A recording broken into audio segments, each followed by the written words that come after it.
As ice melts and aquifers are drained, Earth's distribution of mass is changing, and with it the position of the planet's spin axis. The collapse of Antarctica's Larsen B ice shelf in 2002 is just one example of shrinking glaciers around the world, a process that is changing the planet's mass distribution. Finding the North Pole means traveling north, right? Yes, but with a slight caveat: Earth's northern pole is drifting rapidly eastward, and it looks like climate change is to blame. The discovery may have major implications for studies of ice loss and drought, potentially improving our ability to predict such changes in the future. Earth turns around an axis like a giant spinning top. The places where that invisible axis intersects with the planet's surface are the north and south rotational poles. Due to Earth's wobble on its axis, these spots drift in roughly decade-long cycles.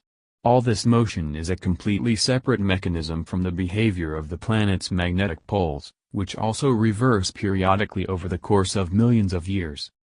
Scientists pinpoint the geographic north and south poles by taking the long-term averages of those rotational positions. Explorers and scientists have been reliably measuring the precise positions of the rotational poles since 1899. First by measuring the relative positions of the stars and then by using satellite telemetry. Over the past century or so, the poles have tended to wander by just a few centimeters a year. That may seem like a tiny variation, but there is very important information embedded in that, says Surendra Adhikari, an Earth scientist at NASA's Jet Propulsion Laboratory in California. The North Pole had shifted back and forth from east to west, with an overall trend that had it moving toward Canada. But since 2000, the pole's typical drift has made a dramatic change, says Adhikari. Since that time, the pole has been moving steadily eastward by about 75 degrees, heading toward the prime meridian that runs through Greenwich, England. This shift has been on the order of 10 centimeters a year, so it's probably not enough to warrant a recalculation of the planet's geographic pole, although later generations may have to consider it if things keep changing, notes Adhikari.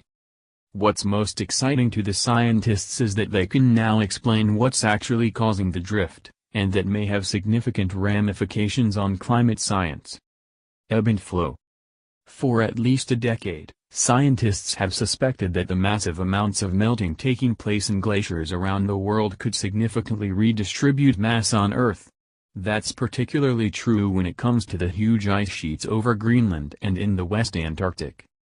If ice disappears from one part of the spinning Earth and resettles elsewhere as water, the planet shifts on its axis toward the place where it lost mass. But the physics are so complex that scientists could only guess at how this actually works in the real world. Now, Adhikari has proposed a way to explain the process.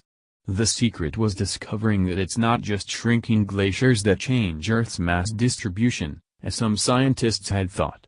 A lot of mass also gets moved around due to large-scale loss of liquid water from the land, the team reports this week in Science Advances. Adhikari and his colleague and co-author Eric Evans think the rotational pole is shifting toward Europe because there has been a massive loss of water from lakes and aquifers in Eurasia, around the Caspian Sea, and in India. Warmer temperatures overall have led to more evaporation and less precipitation in many areas, and booming human populations have been sucking up groundwater from reservoirs and wells. Watch Saudi Arabia get drained dry. What we have shown is that melting ice and a pattern of continental water storage are combining to cause a dramatic shift in the direction of the pole, says Adhikari. Gavin Schmidt, a climate scientist with NASA's Goddard Institute for Space Studies in New York, commends the authors for adding to the discussion about climate science. Schmidt, who is not affiliated with the study, agrees that human activity has caused detectable shifts in mass from ice sheet melt and groundwater extraction. Earth's North Pole is slowly moving towards London, and scientists have finally figured out why. Earth's North Pole has never been as stable as it looks on maps, with the planet wobbling slightly as it spins on its axis, and causing the poles to gradually drift. But 15 years ago, around the turn of millennium, the pole mysteriously switched direction and starting heading east towards the Greenwich meridian at almost twice its previous speed. and now NASA scientists have finally figured out why. For the better part of the 1900s, the physical North Pole was moving westwards around 10 centimeters each year towards Canada's Hudson Bay. But in 2000, it shifted direction 75 degrees eastwards and started moving east at a rate of around 17 centimeters annually, an unprecedented and unexpected move.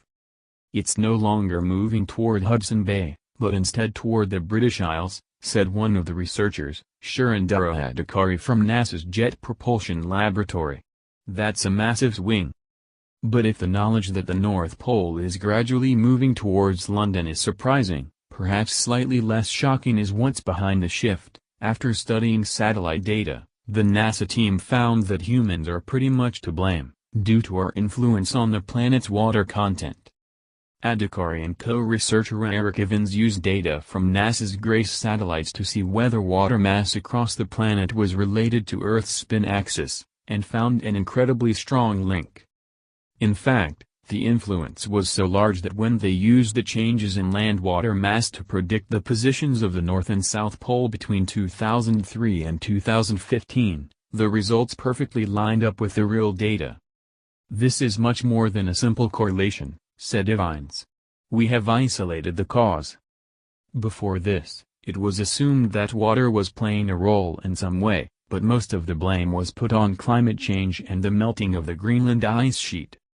But Adhikari and Evans showed that the changes in Greenland alone weren't generating enough energy to pull Earth's spin axis so far to the east. They calculated that something east of Greenland had to be exerting an extra pull to move the North Pole as much as it had, and that something was happening in Eurasia. The bulk of the answer is a deficit of water in Eurasia, said Adhikari. The Indian subcontinent and the Caspian Sea area. The water loss in this region between Europe and Asia doesn't even come close to the changes happening up at the Arctic ice sheets. But the team found that the spin axis is particularly sensitive to changes occurring around 45 degrees latitude, both north and south, which is why the changes in India, for example, are so important. The good news is that the Earth's wobble doesn't really affect our daily lives at all, and as far as we know, the furthest Earth's North Pole has ever moved is 12 meters, 37 feet. But we do have to take into account the shifting poles to make sure GPS is accurate, and this model will help us do that. Not only that, but finally knowing what is controlling the direction and movement of the poles means we will now have more insight into the water content of Earth than the past, and can begin to predict the poles' movements well into the future. Is it true that the Earth's magnetic field is about to flip? Like football teams at halftime, geophysicists think that the Earth's magnetic poles could soon switch ends, with the magnetic North Pole becoming south, and the magnetic South Pole becoming north. Fortunately, when they say soon, geophysicists are thinking in geological timescales, and they actually mean sometime in the next few thousand years. It's thought that the Earth's magnetic field is generated by the molten iron core at the center of the planet. The molten iron has currents of its own, just like an ocean, and these moving currents create the magnetic field.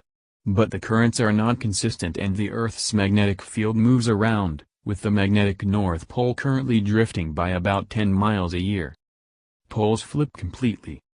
But this movement of the field is small compared to a complete flip, so what is there to suggest that one is imminent? Geophysicists have been studying the lava that has seeped up from the core and through a ridge on the floor of the Atlantic Ocean. As lava cools and solidifies, it preserves the direction of the Earth's magnetic field, so looking at the rock that has formed over time gives us an idea of what has happened to the magnetic poles in the past. These studies show that the poles switch ends every 500,000 years or so, and that we're due for another switch in the next few thousand years. There's also evidence to suggest that before the Earth's magnetic poles switch, the magnetic field slowly fades out before reappearing with the poles reversed. And our magnetic field has depleted by 5% over the last century. Volcanic eruptions so large and widespread that the resulting ash clouds and gases could blanket the sun's rays and trigger a new sudden ice age. Scientists look for evidence of previous Armageddon-style destruction by identifying chaotic sediments where narrow layers of earth, Rock and ice record oddball events in the Earth's history in the form of bands of mud and tiny magnetically charged fragments. To scientists, these are clear indicators of sudden floods, ice melt or ash deposits. When this is found outside a long period of the cycle of freezing and melting in the Earth's history, it is an indicator of a pole shift. Pole shifts cause a major increase in the movement of the tectonic plates, the giant lines of opposing cracks in the Earth's crust which push and grind against each other until they periodically release like a balled fist in a closed palm flicking upwards. There are now signs amongst the sharp increase in natural disasters and other strange, apparently unrelated incidents which point towards a possible reversal.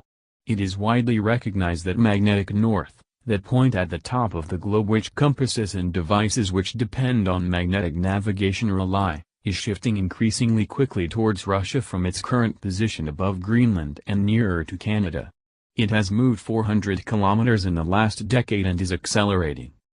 Our sun swaps its north and south pole every 11-13 years and has just done so. The effect on the sun is to stimulate the number and intensity of solar storms which can have a major effect on the Earth. They can interfere with TV transmissions and power supplies.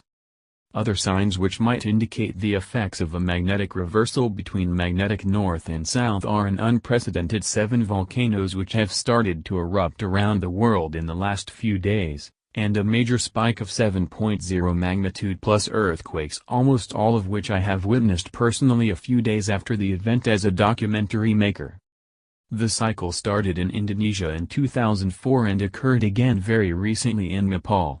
These sharp increases in seismic activity do occur every 30 years or so and may be part of a natural ebb and flow, but they are another aspect of what could be a major trend in the light of the relentless and quickening march of magnetic northeast away from its original position. Pole shift _Renal plus National plus Park. USGS and NASA are very concerned about a new magma chamber the University of Utah have discovered recently under Yellowstone National Park in addition to the enormous lake of molten rock and iron they already knew about. This one is an astonishing 11 times the volume of the Grand Canyon. A sudden pole shift could become the push the magma chamber with the surface area of Los Angeles needs to blow up. If it does, most of North America would be destroyed instantly and a new ice age would begin. Another story which begs the question what on earth is going on is a 300-meter, 900 feet, high island which has appeared from the seabed just north of the tip of Japan in just one night. This area was the origin of the 8.9 magnitude earthquake which ripped through Japan in 2011, causing one of the worst tsunami of all time. Sections of crustal plates which suddenly move under enormous heat and pressure which cause earthquakes and tsunami have been known to move dramatically, although it is often never seen as it occurs miles down on the seabed. A new shelf 800 kilometers, 500 miles, and 60 meter, 180 feet high, appeared off the west coast of Indonesia in 2004 which triggered the infamous tsunami wave which swept completely round the Earth's circumference 3 times. The new Japanese landmass appeared at almost exactly the same time as the Nepal 7.7 magnitude earthquake took place 5,000 kilometers, 3,000 miles, away at the opposite end of the Eurasian tectonic plate. Finally, the weirdest account of nature behaving strangely are reports of a strange humming noise coming from the sea. Scientists have explained this as the effect of the currents running through the oceans.